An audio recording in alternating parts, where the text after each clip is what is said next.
Hi viewers, welcome to our channel. ప్రస్తుతం మనతో పాటు టీడీపీ స్పోక్స్ పర్సన్ సూర్యదేవ లత గారు వారితో ఒకసారి మాట్లాడదాం. మేడం నమస్కారం. మేడం నమస్తే. మేడం, ఢిల్లీ లిక్కర్ స్కామ్ లో ఇప్పుడు ప్రజెంట్ జైల్లో ఉన్న కవిత గారిని ఈ కేసు నుంచి అంతకు ముందే తప్పించడానికి కేసీఆర్ గారు ఒక మాస్టర్ ప్లాన్ వేశారని చెప్పేసి రాధాకిషన్ రావు గారు, అంటే ఆల్రెడీ కస్టడీలో ఉన్నారు ఆయన, ఫోన్ ట్యాపింగ్ వ్యవహారంలో ఆయన తన వాంగ్మూలంలో వెల్లడించారని చెప్తున్నారు. ఇంతకు కేసీఆర్ గారు ఎటువంటి మాస్టర్ ప్లాన్ వేశారు, రాధాకిషన్ రావు అసలు ఏం చెప్పారు madam? KL Santosh GL Santosh గతంలో చూసుకుంటే ఆయన చేసిన దుర్మార్గాలలో కొన్ని ఇప్పుడిప్పుడే బయటపడుతున్నాయి. కేసీఆర్ గారి చేసిన జిఎల్ సంతోష్ గారని బీజేపీ వ్యక్తిని అరెస్ట్ చేయడానికి రకరకాల ప్రయత్నాలు చేయటం జరిగింది. సో అది విఫలం అవటం జరిగింది. అంటే ఏంటంటే అప్పుడే కవిత గారు ఈ లిక్కర్ స్కామ్లో ఇరుక్కుంటుంది, సో మనం బీజేపీ క్యాండిడేట్ అయిన వ్యక్తిని మనం అరెస్ట్ చేసి అంటే స్టేట్ గవర్నమెంట్ చేతిలో అది పెట్టుకొని దాన్ని మనం ప్రెషర్ ఇస్తే ఆటోమేటిక్గా సెంట్రల్ కేసు అయిన దాన్ని విత్డ్రా అవుతారేమో అనే ఒక ఉద్దేశంతో ఆయన భారీ స్కెచ్ వేయటం జరిగింది. సో అది విఫలమైంది. సో అవన్నీ విఫలమైంది. ఈరోజు రాధాకృష్ణ అనే వ్యక్తి, సో అతని వాంగ్మూలంలో మొత్తం కూడా అప్రూవల్గా మారిపోయి ఆయన అన్నీ కూడా ఈయన చేసినవి అంటే వెనకాల ఏవేవైతే చేశాడో ఇవన్నీ కూడా ఇప్పుడు బయట పెట్టడం జరుగుతుంది. అంటే కేసీఆర్ గారికి అన్నీ తెలిసే జరిగాయి కదా. సో ఎవరెవరు ఏమేమి తిన్నది, ఏం చేసింది, సో ఆయనకి కూడా వాటా ఉందేమో ఇక్కడ అనేది మనకు ఖచ్చితంగా ఇక్కడ ఒక డౌట్, అనుమానం కూడా వస్తుంది. ఇంకొక విషయం తీసుకుంటే కవిత గారు మొత్తానికి సెంటర్ ఆఫ్ కింగ్ పిన్ లాగా ఆవిడ ఉన్నారు. సో అందుమూలన ఆవిడకి కూడా వచ్చే బెయిల్ కూడా రాకపోవటానికి కారణం కూడా అదే అనేది మనకి ఈరోజు తెలుస్తుంది. ఎందుకంటే అన్నీ ఆవిడ చేతుల మీదే నడవటం జరిగింది, ఆవిడే ఉండి నడిపించడం జరిగింది అనేది ఈరోజు అందరూ కూడా చెప్తున్న విషయాలు. సరే, ఇంకా ఈ ఫోన్ ట్యాపింగ్ విషయానికి వస్తే ఖచ్చితంగా ప్రణీత్ రావుని అరెస్ట్ చేసిన తర్వాత మనం ప్రతిదీ అంచెలంచెలుగా చూసాం. సో రేవంత్ రెడ్డి గారు కూడా ఏమంటున్నారు, ఆ ఫోన్ ట్యాపింగ్ విషయం తీసుకుంటేనేమో పర్సనల్గా అటాక్ చేస్తున్నాము అని అన్నాడు. పర్సనల్గా అటాక్ చేస్తున్నారా, మీరు ఇదవ్వటం అనేది కరెక్ట్ కాదు. ఇక్కడ ప్రజా సమస్య అది. ఫోన్ ట్యాపింగ్ అనేది నేరం. ఇప్పుడు రేవంత్ రెడ్డి గారి కుటుంబం ఒకటే అక్కడ బలైందే అని అనుకుంటే అది కాదు. అందరూ చాలామంది సెలబ్రిటీస్ అందరూ బలైన వాళ్ళు ఉన్నారు. సో ఇంకా వేరే ఎమ్మెల్యేలుగా ఉన్న వాళ్ళే కానివ్వండి, ఇలా ఎక్కువ నష్టపోయింది తెలుగుదేశం పార్టీ కూడా నష్టపోయిందే. కాబట్టి ఖచ్చితంగా అందరికీ అయితే దాన్ని నిజ నిర్ధారణ జరగాలనేది అయితే అందరికీ ఉంది. సో ఈరోజు మనం వింటుంటే ఏమంటున్నారు రేవంత్ రెడ్డి గారు, ఇది పర్సనల్ కక్షలాగా అనుకుంటున్నారు అని అంటున్నారు. అది పర్సనల్ కక్ష అనేది అది మీకు ఏమున్నాయి అనేది అది అనవసరం. మా ప్రజలకు తెలియాల్సింది ఏంటంటే అది జరగటం తప్పు, నేరము అనేది బయట రావాలి. సో ఈరోజు చాలామంది అప్రూవల్గా మారిపోతున్నారు, విషయాలన్నీ బయట వస్తున్నాయి. సో ఇందుమూలన మనకు తెలియాల్సినవి కూడా చాలా ఉన్నాయి కదా. సరే, ఈటల గారే కానివ్వండి, బండి సంజయ్ గారే కానివ్వండి, మళ్ళీ చాలామందిని ఈ రకంగా ఇబ్బంది పెట్టడం అనేది మనం చూసాం. ఎవరైతే వాళ్ళని వ్యతిరేకిస్తారో వాళ్ళందరినీ కూడా ఇబ్బంది పెట్టారు కదా. ఇప్పటి వరకు ఫోన్ ట్యాపింగ్ గురించి ఒక్క మాట కూడా మాట్లాడటం లేదు కేసీఆర్ గారు. సో దానికి ఆయనని ఏమనుకోవాలి అంటే, నేను చేయలేదు, నేను మాట్లాడకుండా ఉంటే చేయలేదు అని అనుకుంటారు ప్రజలు అనుకుంటున్నాడా? లేదు కదా, ఆ అవకాశం కూడా లేదు కదా. సో ఆధారాలు, ఖచ్చితమైన ఆధారాలన్నీ కూడా కనపడుతున్నాయి కదా. ఒకవేళ కేసీఆర్ గారికి తెలియకనే జరిగిందా అని అంటే అది సమస్య లేదు. ఎందుకంటే వాళ్ళు రోజుకి ఇంతమంది అనేది ఒకటి ఇస్తారంట, టార్గెట్ ఇస్తారంట డిపార్ట్మెంట్కి, 40 మందివి ఇస్తారంట. ఆ 40 మందివి వాళ్ళు విని వీళ్ళు వెళ్ళి రిపోర్ట్స్ తీసుకెళ్ళి ఇవ్వాలి రికార్డ్ చేసి అన్నప్పుడు ఖచ్చితంగా వాళ్ళకందరికీ తెలిసే కదా వీళ్ళు పోలీస్ డిపార్ట్మెంట్కి వాళ్ళకి టార్గెట్ అంటూ ఇవ్వటం జరిగింది. ఇంతమందిది వినాలి మీరు, సో వాళ్ళది మాకు అప్పచెప్పాలనేది వాళ్ళు అడుగుతున్నారు.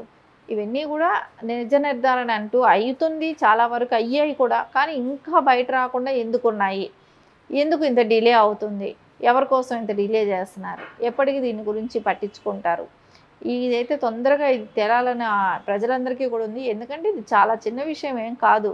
ఎవరు ప్రైవసీని కూడా ఎవరు భంగం చేయడానికి వీల్లేదు. దీని మూలాన కొన్ని ఫ్యామిలీస్ కూడా నష్టపోయిన మాట నిజమే కదా.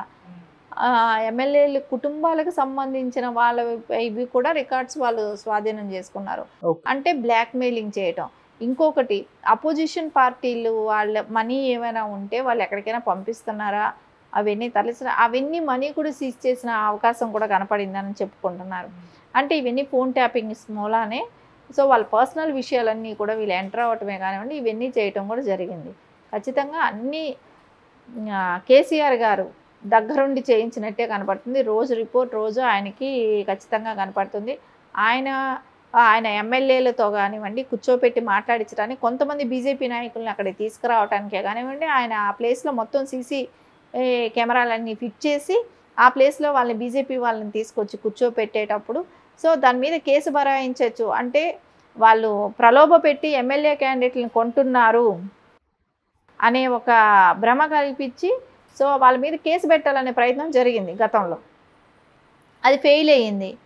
సో వాళ్ళు ఎక్కడో దాక్కున్నారని చెప్పి ఇవన్నీ చాలా రకాల ప్రయత్నాలు చేశాడు. వాళ్ళని పట్టుకోవాలనటమే కానివ్వండి, జరిగింది అనటమే కానివ్వండి, వాళ్ళు ఎమ్మెల్యేలను బీఆర్ఎస్ ఎమ్మెల్యేలను కొంటున్నారు బీజేపీ వాళ్ళని కానివ్వండి, ఇలాంటి రకరకాల ప్రయత్నాలన్నీ చేశాడు. కానీ అక్కడ ఏం జరగలేదు కదా, అక్కడ నిజ నిర్ధారణ అవ్వలేదు. సో దాంట్లో కనిపెట్టలేకపోయాడు. జరగలేదు కాబట్టి తెలియలేదు. ఇప్పుడు ఏమైందంటే ఖచ్చితంగా అన్నీ బయట వస్తున్నాయి, ఒక్కొక్కటి బయట వస్తున్నాయి. అంటే ఆయన ఉద్దేశం ఏంటంటే వాళ్ళ కూతుర్ని కాపాడుకోవటానికి బీజేపీని ఇరికించాలనే ప్లానింగ్ అయితే చేశాడు. సో అది ఎందుకో ప్రతిసారి ఫెయిల్ అవుతూ వచ్చింది. అంటే పాపం పండాలి కాబట్టి కొంచెం టైం టేకింగ్, కానీ ఖచ్చితంగా పాపం పండే టైం వచ్చినప్పుడు అన్నీ జరుగుతాయి అన్నట్టు ఇప్పుడే ఆ టైం వచ్చింది. దానికి తగ్గట్టు రిజల్ట్స్ కూడా అన్నీ ఇప్పుడు ఒక్కొక్కటి బయట వస్తున్నాయి. ఓకే, మొన్న ఈడీ కూడా చెప్పడం చూసాం మేడం, ఢిల్లీ లిక్కర్ స్కామ్ మొత్తం కూడా కేసీఆర్ గారికి తెలుసు, ఆయనకు తెలిసే ఇదంతా జరిగిందని అన్నారు. ఇవాళ ఆయన పేరు కూడా యాడ్ చేసే అవకాశం ఉంది అని అంటున్నారు. మరి ఈ కేసులో ఆయన్ని కూడా ఇరికిచ్చే అవకాశం ఏమైనా కనిపిస్తుందా మేడం?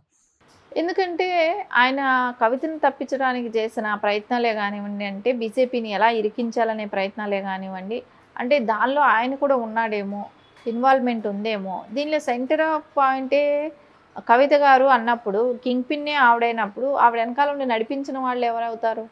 సో ఖచ్చితంగా కేసీఆర్ గారి అండదండలు చూసుకొని ఆవిడంతటి సాహసం చేయగలుగుతుంది కదా. దాని మూలన కేసీఆర్ గారికి మెడకు కూడా చుట్టుకునే అవకాశం ఉంది. అవన్నీ అంటే నిజ నిర్ధారణ అంటూ అవ్వాలి కాబట్టి అవన్నీ రేపు ఇన్వెస్టిగేషన్ కంప్లీట్ అయిన తర్వాత ఖచ్చితమైన ఈయనది ఇన్వాల్వ్మెంట్ ఉంటే ఖచ్చితంగా ఈయన కూడా కస్టడీ తీసుకునే అవకాశం ఉంది కదా. మనం ఇప్పుడైతే ప్రజెంట్ మరి కవిత గారి పరిస్థితి ఏంటి? ఆమె అంటే బెయిల్ ఎన్నోసార్లు అంటే వాళ్ళు ఇవ్వట్లేదు కూడా, మరి దొరికే అవకాశం ఏమైనా కనిపిస్తుందా? ఈ టైంలో అసలు బయటకు వచ్చే అవకాశం ఏమైనా ఉందంటారు మేడం కవిత గారు బయట వస్తారనేది అప్పుడే కొంచెం కష్టమైన విషయమే. ఎందుకంటే ఈడీ సిబిఐ రెండు దానిలోనూ బెయిల్ తీసుకోవాలి. సో అందరూ ఏమో అప్రూవల్గా మారిపోతూ రిలీజ్ అవుతున్నారు, అంటే బెయిల్ తీసుకొని వస్తున్నారు. తిను ఏ రకమైన స్టేట్మెంట్ ఎలాగో కోఆపరేట్ చేయట్లేదు కాబట్టి టైం అయితే పట్టేటట్టే ఉంది. ఇంకా తను వేసిన బెయిల్కి వేసిన రీజన్స్ అన్నీ కూడా ఒక్కోటి కొట్టేస్తూనే వస్తున్నారు. అంటే ఆ టైమింగ్ కూడా గడిచిపోయింది కాబట్టి తనకి అవుతుంది, లేట్ అయ్యే అవకాశమే ఉంది. అప్పుడే తను రిలీజ్ అయ్యే అవకాశం అయితే లేదు. దీని మూలాన కేసీఆర్ గారికి కూడా చుట్టుకుంటుంది కాబట్టి ఇవన్నీ తేలటానికి ఇంకా కొంచెం రోజులు పట్టే అవకాశం కూడా ఉంది. Okay madam, thank you so much. Thank you. So అది విఫలం అవటం జరిగింది. అంటే ఏంటంటే అప్పుడే కవిత గారు ఈ లిక్కర్ స్కామ్లో ఇరుక్కుంటుంది. సో మనం బీజేపీ క్యాండిడేట్ అయిన వ్యక్తిని మనం అరెస్ట్ చేసి అంటే స్టేట్ గవర్నమెంట్ చేతిలో అది పెట్టుకొని దాన్ని మనం ప్రెషర్ ఇస్తే ఆటోమేటిక్గా సెంట్రల్ కేసు అయిన దాన్ని విత్డ్రా అవుతారేమో అనే ఒక ఉద్దేశంతో ఆయన భారీ స్కెచ్ వేయటం జరిగింది. సో అది విఫలమైంది. సో అవన్నీ విఫలమైంది. ఈరోజు రాధాకృష్ణ అనే వ్యక్తి సో అతను వాంగ్మూలంలో మొత్తం కూడా అప్రూవల్గా మారిపోయి ఆయన అన్నీ కూడా ఈయన చేసినవి అంటే వెనకాల ఏవేవైతే